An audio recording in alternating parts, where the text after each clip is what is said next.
নিজেই বুঝতে জানে না। তবে টনটকর করছে যে ইকো, তোমার ইকো নাই, তুমি তো ঝেড়ে ছেড়ে দিয়েছো, ঝাই ঝাই ঝাই ঝাই করছো। তবে আপনার ওই জন্য কি হলো, ওই জন্য বলে বসটাকে পিছিয়ে দাও, তোমার সাউন্ড থাকতে কম লাগবে। কে বললো? আমার টার্মে আমি দেখে নেবো, তখন তোমাকে মানা করে দেবো। ছেড়ে দাও, ভাব করে যদি না খেলে না বসে, খেলতে খেলে খেলাও। যাই হোক বাচ্চিরা, ভাইরা আমার, আপনাদের এই এলাকাতে আজকে আমি বহুত দিন পরে এসেছি, তাই কিনা? অনেকে আমাকে চিনতে পারছেন। এই গ্রামে আর একবার এসেছি, আশপাশেও এসেছি। তো যাই হোক, মাশাআল্লাহ আপনাদের শোভা দেখে খুব সুন্দর লাগছে। আল্লাহ রাব্বুল ইজ্জত আপনাদেরকে শুরু থেকে শেষ পর্যন্ত বসে থাকার তৌফিক এনায়েত করুন, জোরে সকলে বলুন আমিন। তবে দেখুন, আমরা জালসা মিলানে যাই, আমাদের উদ্দেশ্য একটা বক্তাদের বক্তব্য শুনবো, শোনার পর কিছু আমরা আমল করব, তার উদ্দেশ্য, তাই তো? একটু হোহা করবেন, সবারই মুখ কালো কালো লাগছে, লাইটও সাজা হয়নি বুঝলেন স্টেজে। তবে আপনার আমাদের প্রত্যেকটা মানুষের শিক্ষার প্রয়োজন আছে। কেমন শিক্ষার প্রয়োজন আছে? যে কোন জায়গায়, কোন মুহূর্তে, কোন সময়তে যে সুবহানাল্লাহ পড়তে হয়, এটাই আজ পর্যন্ত আমরা ঠিকভাবে জানতে পারলাম না। আর যদি আমরা বুঝতে পারতাম, তাহলে বক্তাদেরকে কখনো বক্তব্য দিতে দিতে বলতে হতো কি, জোরে বলুন সুবহানাল্লাহ। তো কেউ বলছে সুবহানাল্লাহ, কেছে সুবহানাল্লাহ, খুব দিবে। আল্লাহর নাম নিতেও আমাদের কোন ঠিক তো? আমাদের প্রত্যেকটা মানুষের শিক্ষার বহু প্রয়োজন আছে। আজ আমরা জালসাতে যাই, আমরা মন দিয়ে স্থির ভাবে বক্তব্য শুনি না, আমরা নিজেকে নিজে খুব বড় মনে করি। দেখবেন কিছু কিছু মানুষ আছে মোবাইলে জিজ্ঞাসা করে, হুজুর এই মশলাটা কি হবে? ওই হুজুরকে ফোন করে জিজ্ঞাসা না করে আপনি চায়ের দোকানে বসে যাবেন সকাল বেলায় একটা খাতার কলম নিয়ে, দেখবেন মৌলবীর থেকে বড় বড় মুহাদ্দিস চায়ের দোকানে বসে থাকে ফতোয়া দেওয়ার লাগে। বহুত মানুষ আছে ফতোয়া দেয়, মনে হচ্ছে ওর থেকে জাননে বলার কেউ নাই। কিন্তু ফের ওকে যদি জিজ্ঞাসা করা হয়, ভাই একটু বলো তো দোয়ে কোনটা পড় হতো, বলছে ওইটাই জানি না। আপনার যখন আগে দিকে বাড়ুন, আপনার এই গ্রামে যদি একটা লোক মারা যায়, মসজিদের ইমাম সাহেব ইলান করে দেয় অমুকের বাপ ইন্তেকাল করেছে, জোহরের নামাজের পরে পরে তার জানাজা হবে। আমাদের প্রত্যেকটা ছেলে মেয়ের কর্তব্য যে একটা সামান্য ছোট্ট দোয়া পড়া, সেই দোয়াটা হচ্ছে কি, ইন্না লিল্লাহি ওয়া ইন্না ইলাইহি রাজিউন। এই দোয়াটা মনে হয় 100% থেকে 20% লোক জানে, 80% লোক এখনো জানে না। কোন নামাজির কাছে গিয়ে, কোন ইমামের কাছে গিয়ে এই দোয়াগুলা জিজ্ঞাসা করে না। মুসলমান এখনো বহুত আমরা নিচে পড়ে আছি। তবে কিছু জেনে যে মনে করবে আমি খুব জেনেছি, তা নয়। আমি পড়েছি আপনাদের সম্মুখে ছোট্ট ছোট্ট করে দুটো আয়াত। এই দুটো আয়াতকে কেন্দ্র করে আমি জীবনে কাহিনী বলে আমি এটি সমাপ্তি করব। তবে ভাবছি যিনারা আমাকে নিয়ে এসেছেন, আমার বন্ধুবর যারা জালসার কমিটি, ওনারাও বলেছেন হুজুর ইমাম হোসেনের কিছু জীবনী বলবেন, ইনশাআল্লাহ তাও আপনাদেরকে শোনাবো। তবে একটাই যদি জেনে রাখবেন, যে আজ আমরা যদি প্রত্যেকটা মানুষ আখিরাতকে চিন্তা করি, জাহান্নামের আগুনকে স্মরণ করি, 3.5 হাত কবরকে যদি আমরা ইয়াদ করি, তো প্রত্যেকটা মানুষ আমরা বহুত পরিবর্তন হয়ে যাব। তবে আজ আমরা উপরে আমরা স্মরণ করছি না। আর যিনি হচ্ছেন বিশ্বের নবী, কুল কায়নাতের নবী জনাবে মুহাম্মদ রাসূলুল্লাহ সাল্লাল্লাহু তাআলা আলাইহি ওয়াসাল্লামের বিবি, যার নাম হচ্ছে হযরতে খাদিজা রাদিয়াল্লাহু তাআলা আনহা, ঘরে বসে বসে কাঁদতেছিলেন। বিশ্বের নবী একদিন হযরতে খাদিজার বাড়িতে গেলেন, দরজাটা আওয়াজ দিলেন, তো খাদিজা দরজা খুলে দিলেন। বিশ্বের নবী তাকাচ্ছেন, তো খাদিজার চোখ দিয়ে পানি পড়তে আছে। ওই সমাবে আল্লাহর নবী দুজাহানের রাজা জনাবে মুহাম্মদ রাসূলুল্লাহ সাল্লাল্লাহু তাআলা আলাইহি ওয়াসাল্লাম বললেন, ওগো খাদিজা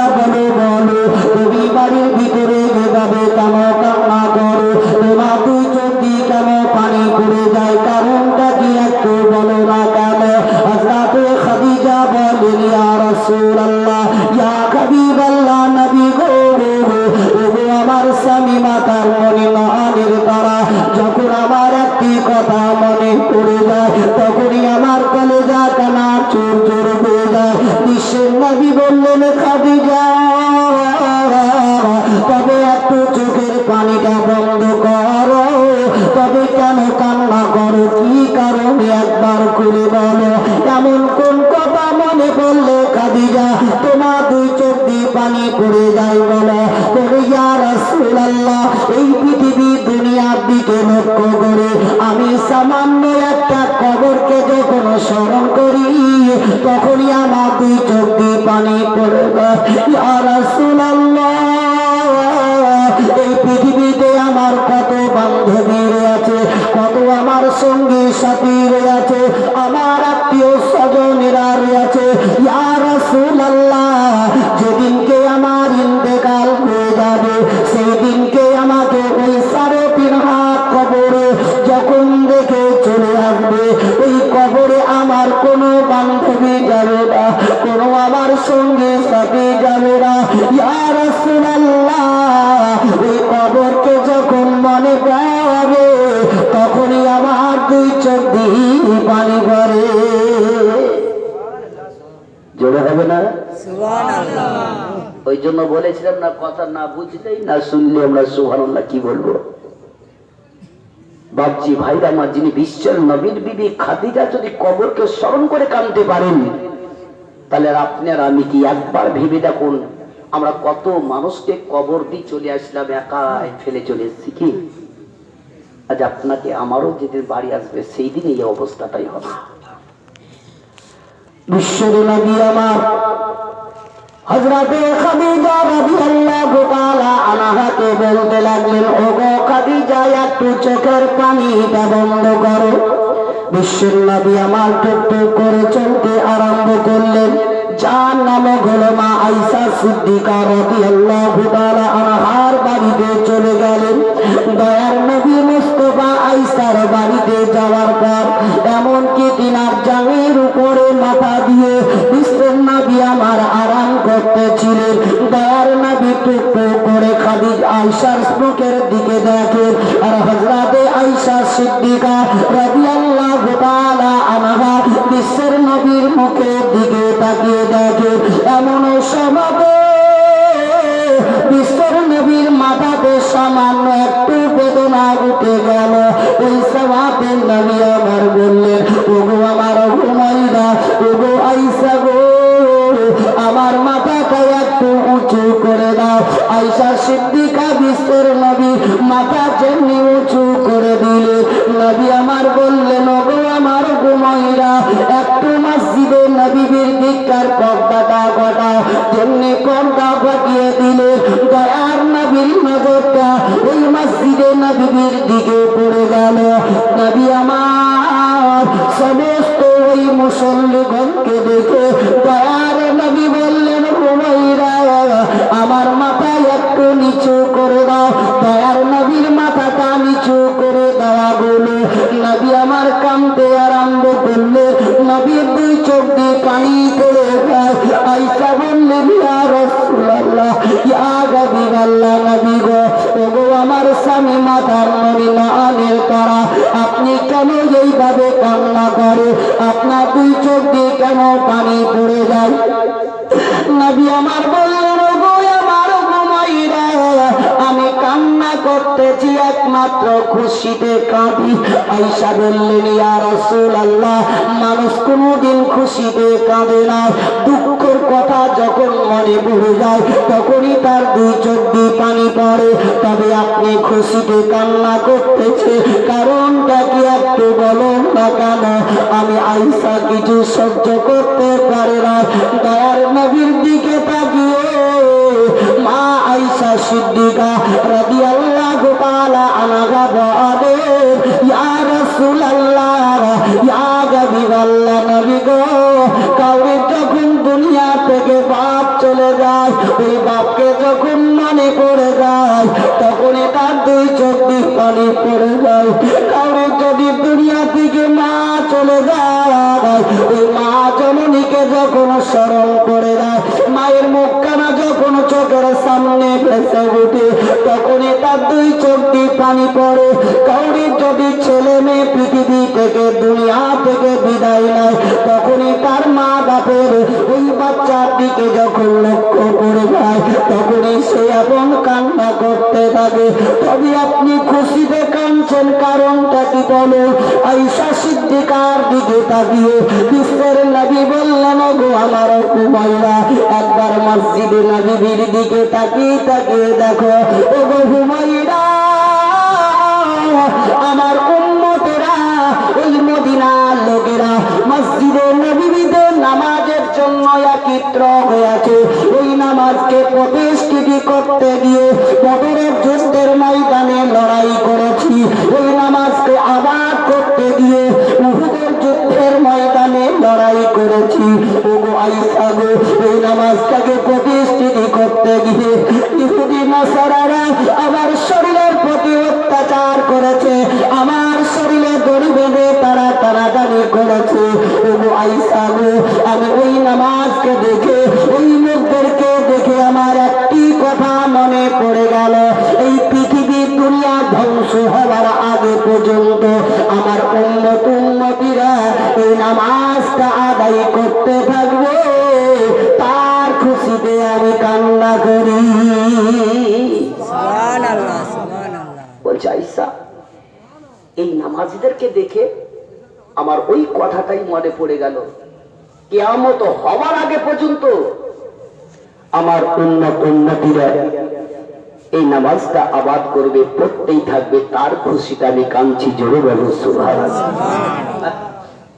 যে নামাজকে আমরা অবহেলা করে আমরা ছেড়ে দিই, আর সৌন্দর্য মসজিদ তৈরি করে মুয়াজ্জিন ডাক দেয়, কিন্তু সেইটাকে আজকে আমরা সাড়া দিতে যাই না।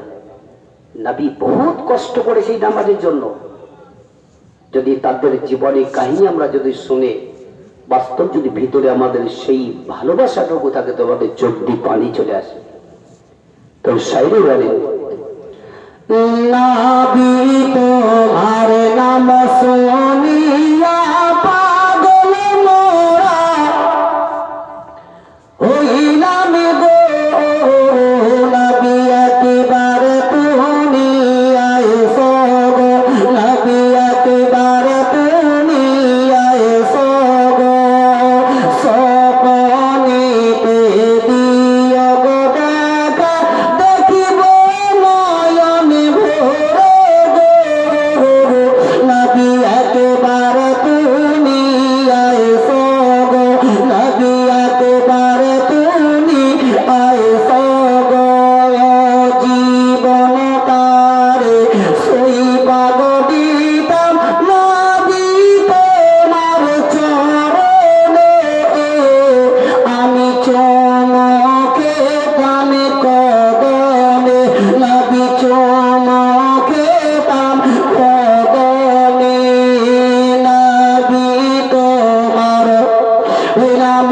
শুনিয়া পাগল মোরা হইলাম গো, নবী একবার তুমি আইসো গো, নবী একবার তুমি আইসো গো, তোমার প্রেমে পাগল হইয়া ঘরে বাড়ি সব ছাড়লাম গো, নবী তোমায় পাইবার আশাই গো, নবী তোমায় পাইবার আশাই গো।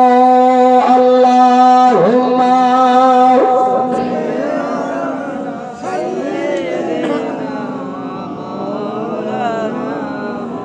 মুহাম্মাদ ওয়া আলা আলি সাইয়্যিদিনা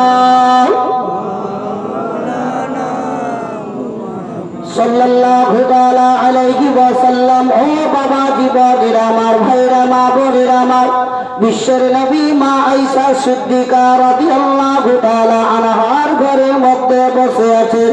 এমন সময় স্বয়ং হযরতে জিবরিল আমিন বিশ্বের নবীর কাছে আসলেন, বললেন, ইয়া রাসূলুল্লাহ, ইয়া হাবিবাল্লাহ, নবী গো, আপনার নিকটে এমন একজন ব্যক্তি এসেছে, যতক্ষণ পর্যন্ত আপনি ইজাজত না দিবেন ততক্ষণ পর্যন্ত আপনার নিকটে প্রবেশ করবে না। বলছে জিবরিল কে বলছে, নগো জিবরিল, তবে সে কে? বলে ইয়া রাসূলুল্লাহ, আজ পর্যন্ত কোন মানুষের কাছে যে গেছে তো আজ পর্যন্ত কারোর কাছে ইজাজত চাইনি, যার নাম হচ্ছে হযরতে ইসরাইল আলাইহি ওয়াসাল্লাম। আপনি যতক্ষণ পর্যন্ত ইজাজত না দিবেন, কোরআন বলছে কুল্লু নাফসিন যায়িকাতুল মউত, প্রত্যেকটি নফসকে মউতের স্বাদ চাখতে হবে।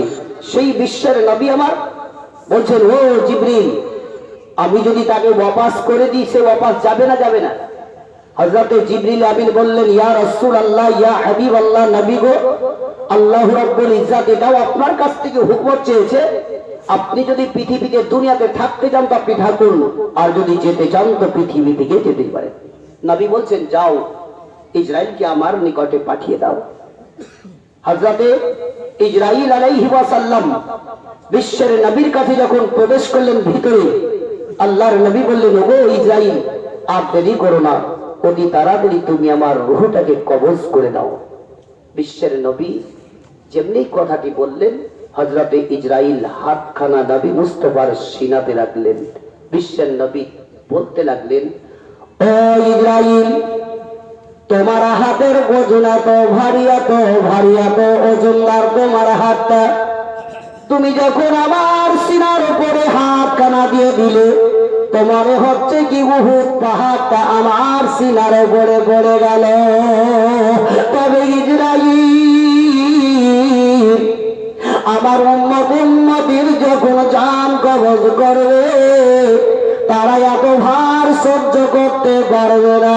হযরতে ইসরাইল বললেন, ইয়া রাসূলুল্লাহ, ইয়া হাবিবাল্লাহ, নবী গো, যারা পৃথিবী দুনিয়াতে পরহেজগার মুত্তাকি হবে, যারা 5 ওয়াক্তের নামাজি হবে, যারা ঈমানদার হবে, ইয়া রাসূলুল্লাহ, তাদের রূহটাকে আমি ওইভাবে কবজ করব যেমন ছোট ছোট বাচ্চারা মায়ের স্তনে মুখ লাগিয়ে দুধ পান করতে করতে ঘুমিয়ে যায়, মা কিছুই বুঝতে পারে না। ইয়া রাসূলুল্লাহ, আমি ওই মুত্তাকিন সলিহিন ব্যক্তিদের রূহটাকে এমন করে কবজ করব তারা কিছুই বুঝতে পারবে না।